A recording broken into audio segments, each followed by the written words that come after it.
Yes, my mic on would really help, huh? Hello, hello, hello. All right, well, all right, all right. Welcome back to another episode of Shoot the Hoot Raw. Glad you're here. And quick question for you. When was the last time you scanned a QR code and actually thought about it? Yeah, same here, right? We've all done it. The restaurant menu, scan it. The parking meter, scan it. The random sticker on a pole, why not, right? At this point, we're basically playing scan first and ask questions never, right? And that's exactly what today's episode is about, because we spent years telling people, don't click suspicious links, right? And then we all collectively decided, let's just scan them instead. That'll work.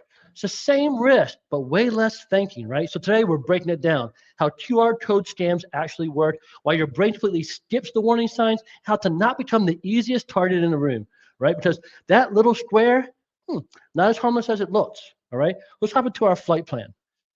Here's what we've done on deck today.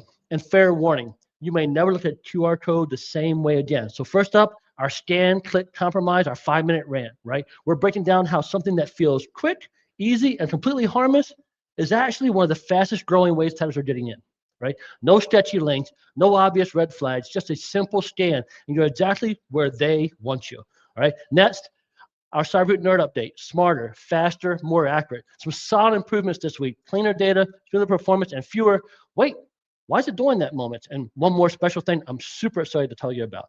After that, open mic Q&A. Scan smart, not blind. We're answering the real questions, right? Are QR codes actually dangerous? How do you spot a fake? And how do you know not to fall for this kind of stuff regularly? And finally, our Hoot-worthy horror story. Not much of a story as it is what's happening. On Microsoft 365, the QR code that stole logins, right? This is what's happening right now. QR codes are being used to steal credentials and even bypass MFA. MFA, multi-factor authentication. Yes, there's a way to bypass it with this. And yep, this thing is escalating quickly. So we've got a little bit of everything today. A reality check, some updates, some answers, and a story that might make you pause next time you scan something. So let's get into it. All right, let me ask you something. When was the last time you scanned a QR code and you actually thought about it? Yeah, exactly. Look, I'm guilty too. Because here's the deal. You've been trained not to click random links, right? Don't click random links. But a QR code, for some reason, it's a different story. That restaurant menu, scan it. That parking meter, scan it. A random flyer on the wall, what the hell is that? Sure, why not? Scan it, right? We went from don't click those suspicious links to scan this mystery square with your phone. It's just the same risk that's always been out there with the links. This is just better marketing. That's all it is. And here's the kicker. A QR code, it's just a link. The same thing we tell you to avoid suspicious ones. This is just a link. That's it. There's no magic. There's no security. There's no built-in trust. It's just a shortcut to wherever someone else wants to send you. And then the attackers super love this, right? Because QR codes bypass your instincts. No weird URL to inspect. No hover over preview, and no time to think. You just scan, open, done. And just like that, you're wherever they wanted you to go. Welcome to the world of quishing. Quishing with a Q, right? Quishing. So this is a QR code usage that has exploded in the last few years, right? And attackers are following right behind that. So now that we know what these QR codes and what quishing really are, let's talk about how attackers actually use them today. So this is not theoretical. This isn't theoretical. Keep that in your head. This is real life happening. This is actually happening. Attackers, they aren't breaking into systems. They're using stickers.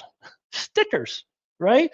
Kids love stickers. We love stickers. Seriously, stickers. They walk up to a parking meter, a restaurant table, a public sign, and they slap their own QR code up right on top of the real one, right on top of it.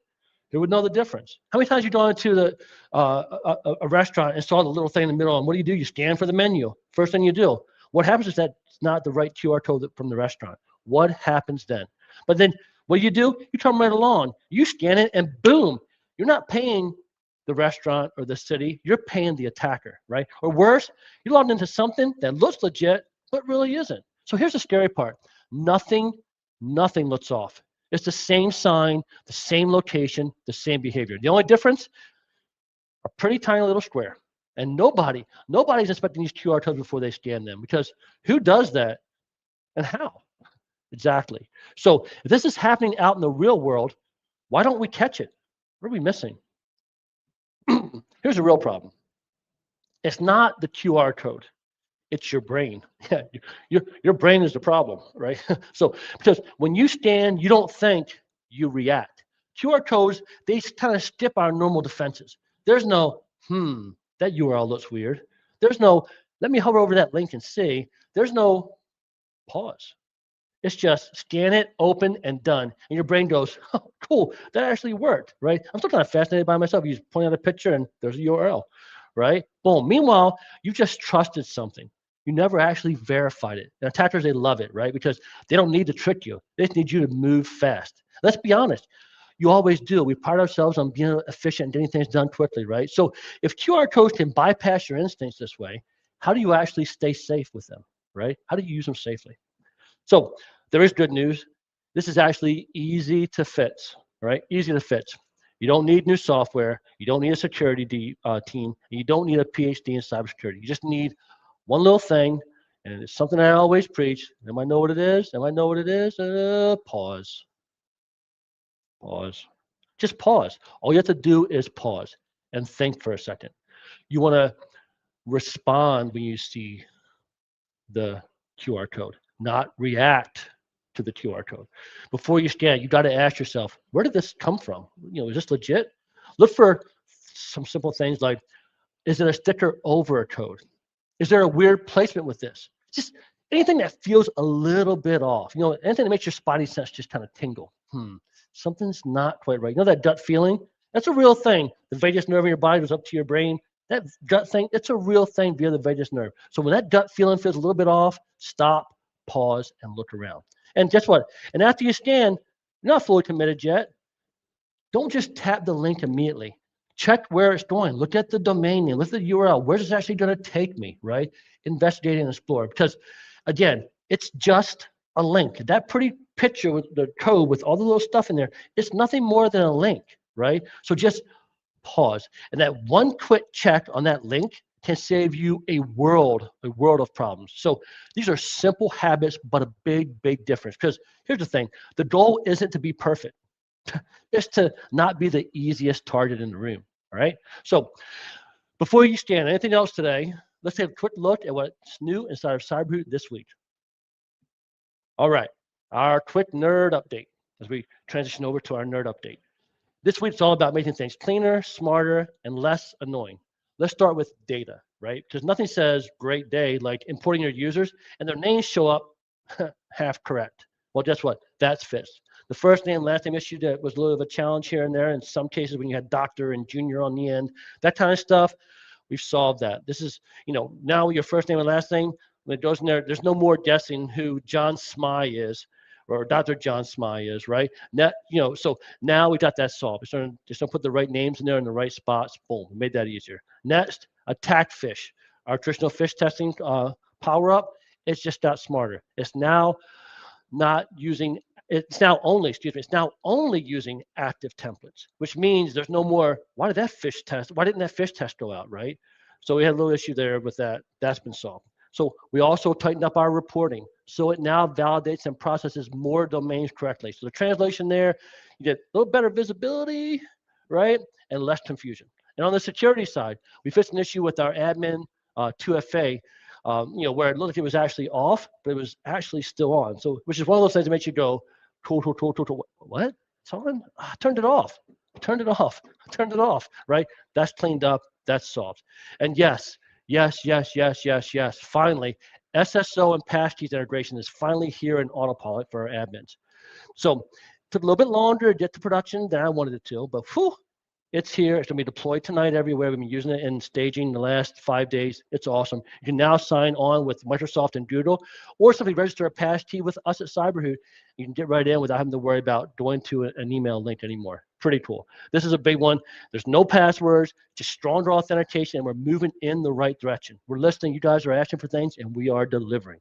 And finally, some good old-fashioned performance improvements. Things are running faster, smoother, the way they should, right? And we're continuing to grow. We're getting bigger and bigger and bigger. And our scaling is getting a little bit more bigger and bigger and bigger, right? And we are responding, we are reacting to it, and we are fixing it. All right. Now that platform is running a bit smoother, We got our passkeys and everything out there now, so we got good security things in place. We're keeping to our get rid of the passwords promise this year. Let's open it up now and talk about what you are seeing out there in the wild when it comes to QR and phishing and codes, right? QR quishing, excuse me. So, but first, where's my banners? Boom, pull my banner up here. You know, I got one for you.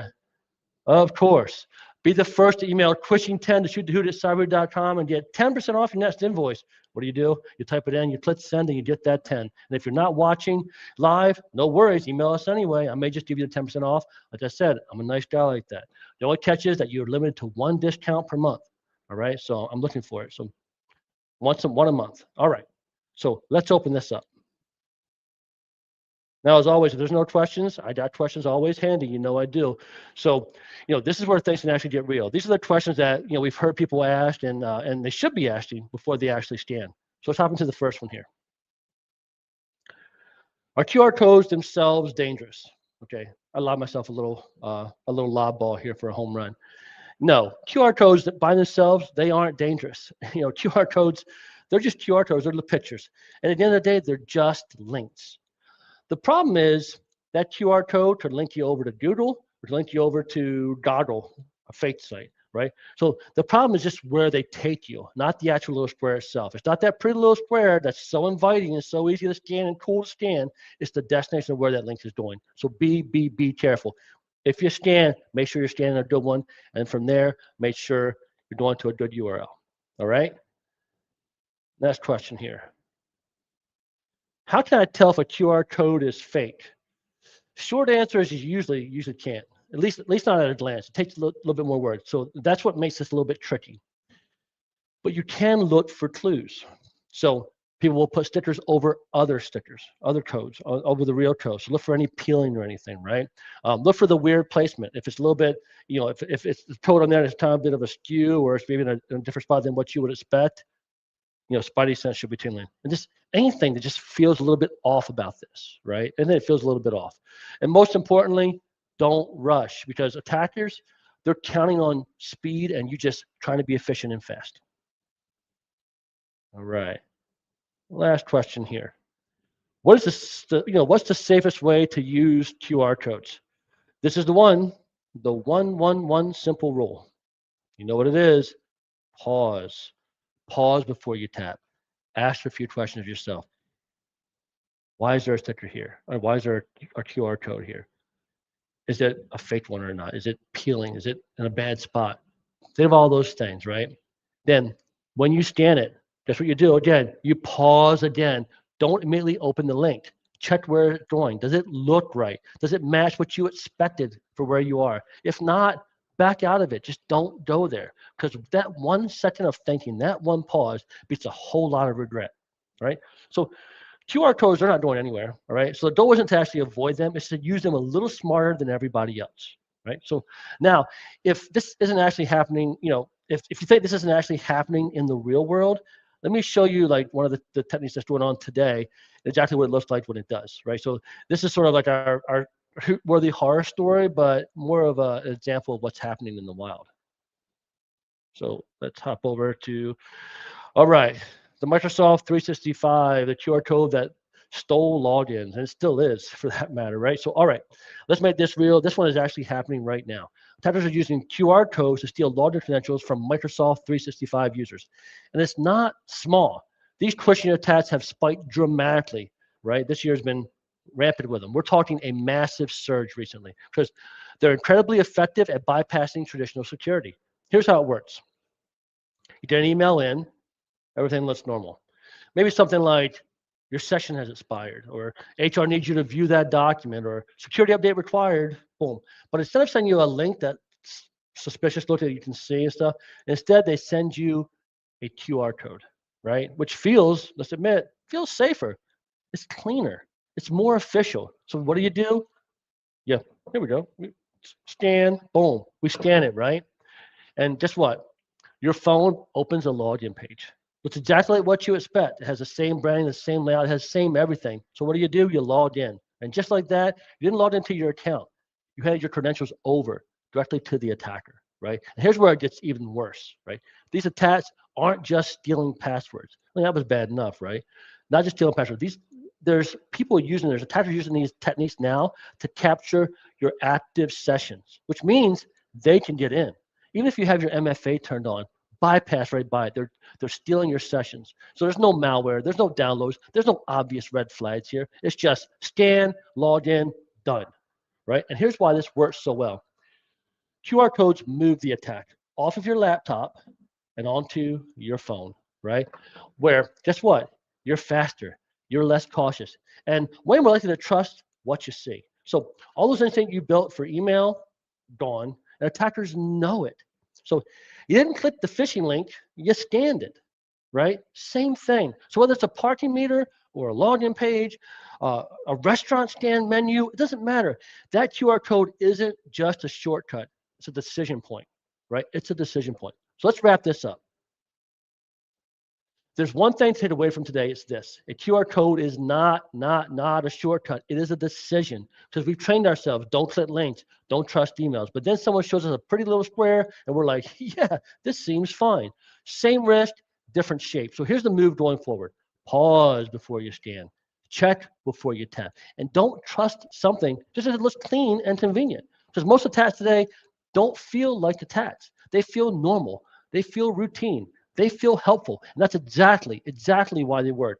You don't need to stop using QR codes. No, don't stop using them. You just need to use them, right? You just need to use them a little smarter than everyone else, right? Because attackers aren't looking for the toughest target, looking for the fastest one. So guess what? Don't be fast.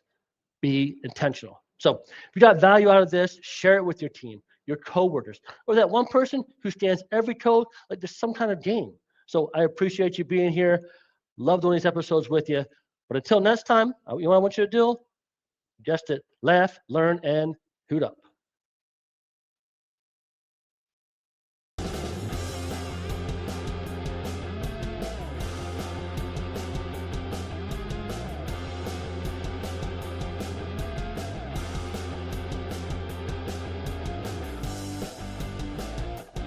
Hoot up!